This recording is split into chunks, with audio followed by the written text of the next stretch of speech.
दोस्तों, आज भी जब भारत में हॉन्टेड जगहों की बात की जाती है तो वहां पर भानगढ़ किले का नाम सबसे पहले आता है।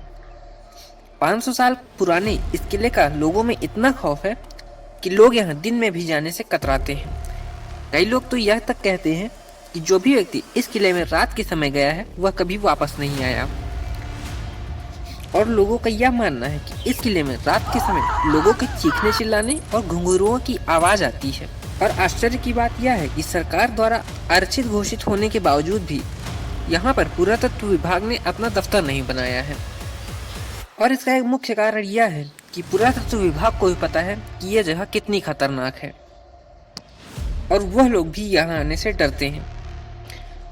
तो किसी अंधेरे कमरे में लाइट बंद करके बैठ जाइए, क्योंकि आज हम आपको बताने वाले हैं भानगढ़ किले का रहस्य। कभी न कभी तो आपके मन में भी ये सवाल जरूर आया होगा कि कैसे बना ये किला इतना भयानक और भूतिया।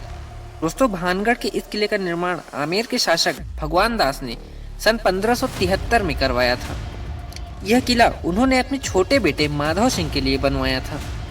अपने निर्माण के समय यह किला पूरी तरह से खुशहाल था और यहाँ पर अच्छी खासी लोगों की आबादी रहती थी।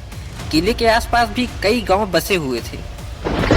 लेकिन फिर अचानक से एक ऐसी अनहोनी हुई जिससे यह किला एक भूतिया जगह में बदल गया और पूरा किला वीरान हो गया। लोगों के मन में इस किले का ऐसा खौफ उठा कि उन्होंने इस किले को तो छोड़ा ही साथ इसके अगल बगल के गांव भी खाली होते हुए चले गए। और आज भी यह किला इसी तरह सैकड़ों सालों से वीरान पड़ा है। तो चलिए आज हम आपको बताते हैं कि कैसे बना यह किला हॉन्टेड प्लेस।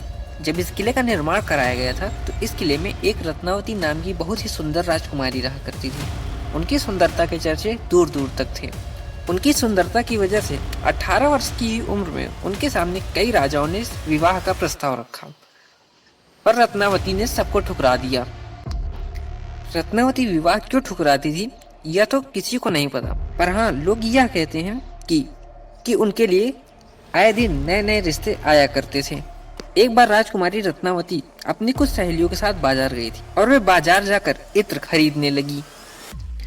जब राजकुमारी इत्र खरीद रही थी, उसी दुकान से कुछ दूर पर खड़े एक व्यक्ति जिसका नाम सिंघिया सेवड़ा था, उसने राजकुमारी को देखा।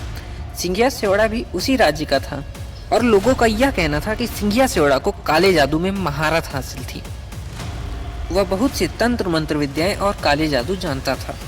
राजकुमारी को देखते ही सिंघिया सेवड़ा उन पर एक नजर में ही फिदा हो गया और वह टकटकी लगाए राजकुमारी को देखता ही रह गया। उसने अपने मन में ठान लिया था कि अब शादी सिर्फ राजकुमारी से ही करनी है।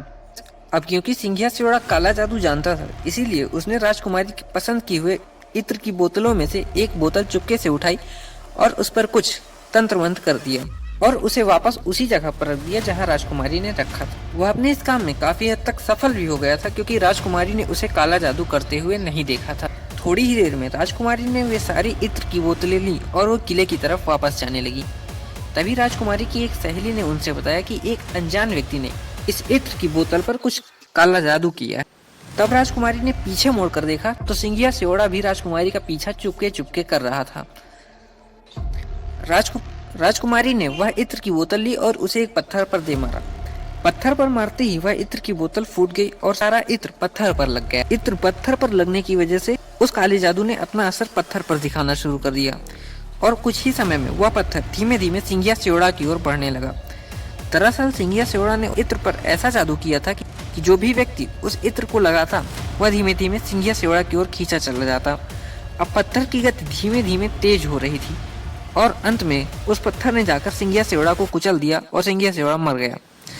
पर मरने से पहले सिंघिया सेवड़ा ने यह श्राप दे दिया था कि यह किला धीमे धीमे वीरान हो जाएगा और इस किले का हर एक व्यक्ति मर जाएगा और मरे हुए लोगों की आत्मा हमेशा इसी किले में कैद रह जाएगी। सिंघिया सेवड़ा के श्राप के कुछ ही समय के बाद किले पर एक पड़ोसी देश के राजा ने आक्रमण कर दिया। इस आक्रमण में सब लोग मारे गए और राजकुमारी रत्नावती भी मारी गई।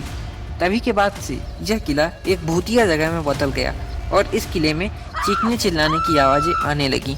और ऐसा माना जाता है कि उस किले में उस हादसे के समय जो व्यक्ति था उसकी आत्माएं आज भी उसी किले में भटकती हैं। वीडियो अच्छा लगा हो तो जरूर लाइक करें और मेरे 885 सब्सक्राइबर को 1000 में बदल दें। धन्यवाद।